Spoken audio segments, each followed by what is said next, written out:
There's a bug in my workshop. It is time to get back to making the foam 501st Clonetrooper. The intention is I'm going to make this guy out of foam, but I'm going to do it in the Clone Wars style. I showed in that other video way long ago that I've already built 2 of these helmets, so I'm going to start by actually building one here in a video. But this is the helmet that I'm going to start by building. I'm going to actually finish the one I'm about to build. This series of videos isn't intended to be some like comprehensive, like here is step 1, step 2, step 3. This is not meant to be that, but I have shown you the tools and the materials and the glues and things that I'm going to be using. But just because that's the way I'm doing it, that does not mean you have to do it the exact same way. You can change and tweak things to be better suited for you and what you have and what you need and what materials you have access to. So this is just me showing how I'm doing it. Does that make sense? I hope it makes sense. For the Republic, it was like 10 different takes of doing that with the action figure. So first things first, we're going to work on making the new helmet, and this will be the not final helmet, but you know, this will be the usable helmet. So all of my template pieces are laid out in front of me here on the table, so that way I can access each one as I need them. And with the slight modifications I've done to some of the templates, like for example, these 2 parts, I just taped them together, make it a little easier on me.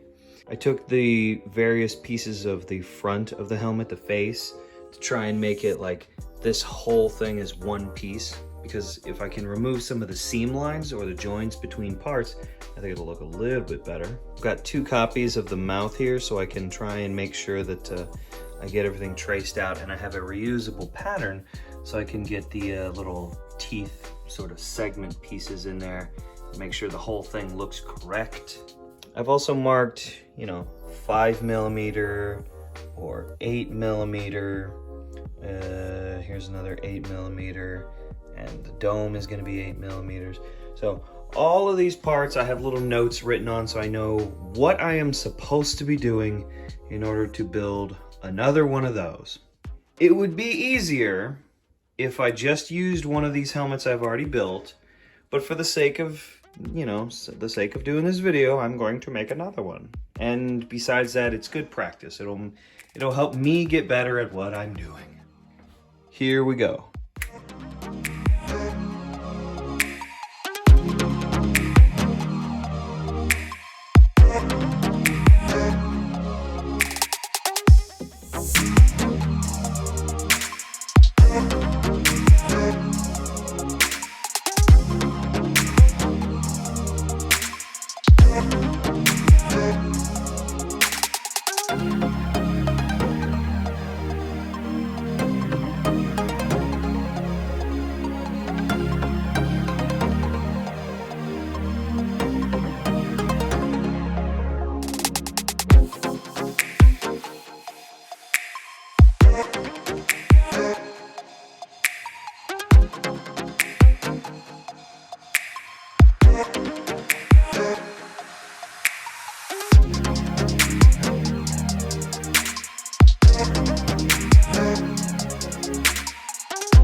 cut several pieces out and I've marked them all down with different things. This is going to be the dome, so the top of the helmet. Since this is going to be a dome shape, I'm going to heat this up using the heat gun, so I'll be able to curve it and fold it in to make that dome shape for the top of the helmet. This flat star piece is going to be rounded over into this dome shape, and if you can see here, that's what those little dotted lines are. All these little hash marks are my registration points, so I know, all right, I need to make sure this matches up to that one and this one to that one and all the way up, all the way around. But before we can do that and glue it all together, we have to heat the thing up and make this so it'll be flexible.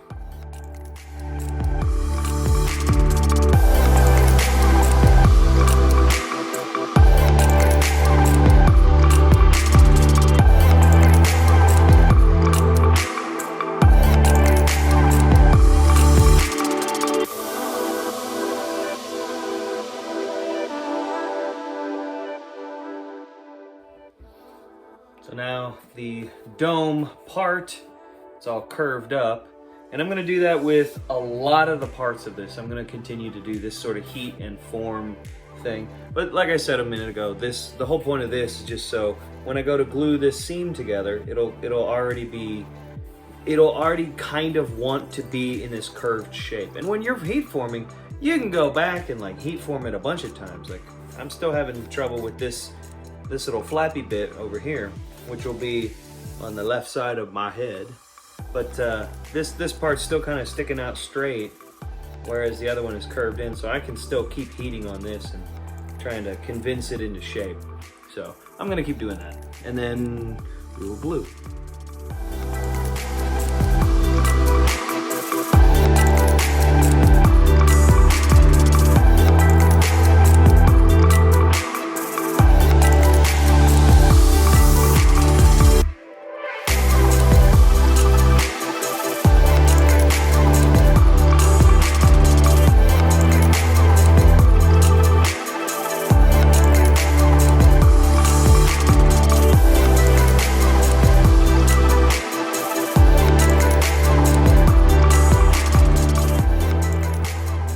So this sad egg-like football will eventually be the dome of the Clonetrooper helmet. This big, ugly seam is fortunately going to be covered up by the mohawk on the crest of the helmet, like this doing right here, the mohawk on this boy's head. So that is how we will prettify, that's how we're gonna prettify this ugly seam. The unfortunate part is these side seams also kind of came out looking like doo-doo. So what I'm gonna have to do is I'm gonna have to use sandpaper and also filler materials to clean that up. But we'll talk about that later when we get there. So that's one part glued. Next we'll go ahead and move on to the mohawk now.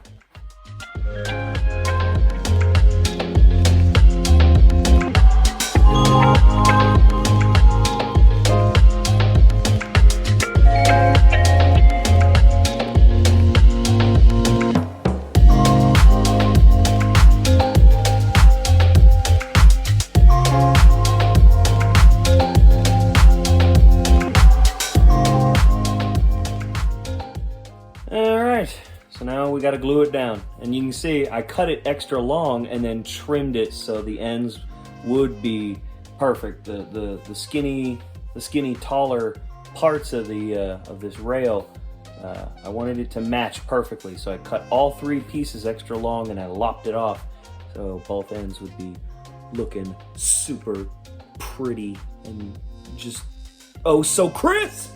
So now we glue this down to the dome. Cover up the ugly doo-doo butt seam.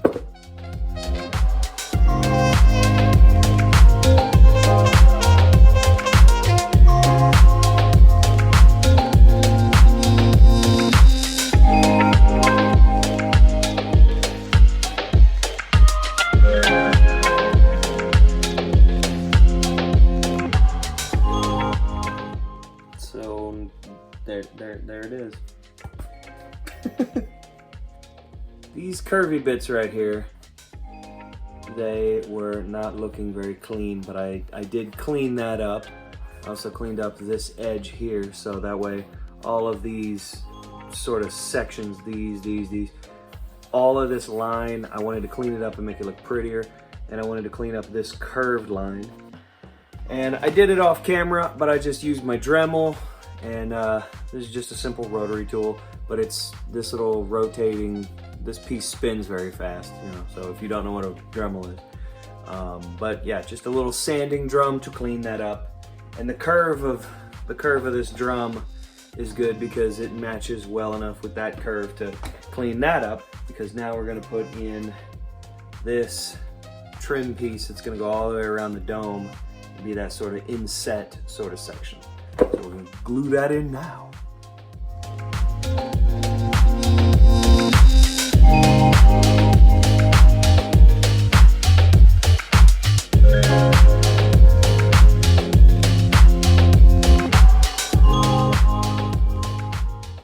Okay, big brain maneuver. On the previous helmets, when I did this trim layer that I just glued in on the new helmet, I used a thicker foam, which means on the inside, which you can't see because it's really dark in there, that strip of foam, this outside layer, you can see it inside there. It's a bit thicker on the inside, which means there's less room inside the helmet. So just to make it a little bit more comfortable, this time it is a thinner piece of foam. You can see that the main layer here is much thicker by comparison to the inner layer here. Big brain moves. Okay, so this is gonna be the end of part one. We've got the dome, which is looking good. So next we're gonna go and move on to the face up here. The face, probably also the mouth and a little bit of the chin. I don't know, but we're gonna start with the face on the next part. So that's what you're looking forward to. Good night.